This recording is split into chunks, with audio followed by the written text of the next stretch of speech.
In 1863, the newly formed state of West Virginia's first capital city was actually in Wheeling. Wheeling served as the state capital from 1863 to 1870 when it was moved to Charleston. But West Virginia's first Capitol building still holds a prominent spot in the city's historic downtown. And after more than 20 years of restoration work, it's a showplace. The DEP's Jake Glantz joins us now with the details.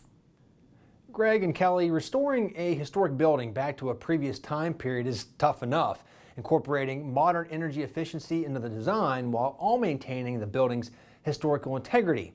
Well, that brings a whole new set of challenges. Built in 1858, the building today is home to Wheeling law firm Cassidy, Cogan, Chappell and Vogelin, West Virginia Public Broadcasting, the Wheeling Academy of Law and Science, and other related businesses. That's a far cry from what it used to look like in the early 1990s, when attorney Patrick Cassidy was looking for a new space for an expanding law firm. I fell in love with it because of its historical significance. And unfortunately, when we purchased it in 1993, it was on a severe decline. It may have been lost to the wrecking ball, as many of Wheeling's great historic buildings were. And I don't know, I just felt, and I think my wife shared our vision that we wanted to preserve it and we wanted to save it for future generations. He's speaking about his wife, Mary Ellen, who became the driving force to turn a decaying historic landmark into a model of energy efficiency. Let's just say she had her work cut out for her. One of the things is the building envelope itself. We found out from an energy audit, and anyone, I'd say especially larger buildings, big investments, who's going to do energy efficiency upgrades, it pays over and over to get a good energy audit of the building, so you're not wasting your money on things the building doesn't need. So one of the things was the envelope of the building, and they found out that the building was leaking all around its envelope.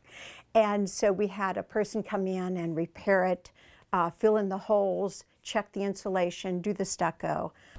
The stucco was an addition to the building in the mid-1920s, along with the neoclassical details, and that's the time period the building was restored back to.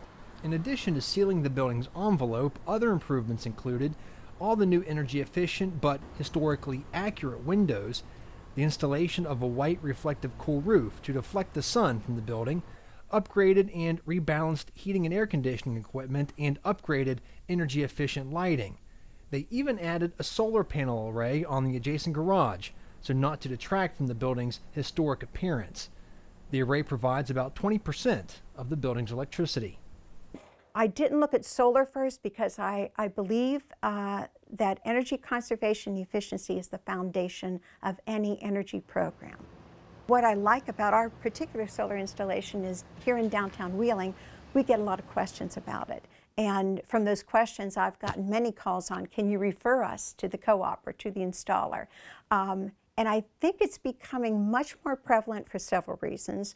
The primary reason is the prices have dropped exponentially, even within the last 10 years. I mean, they have gone from a system that we probably could not have afforded before to an affordable system now. And while the outer appearance dates to the 1920s, the historical significance goes back to the Civil War, and from that conflict, the birth of a new state.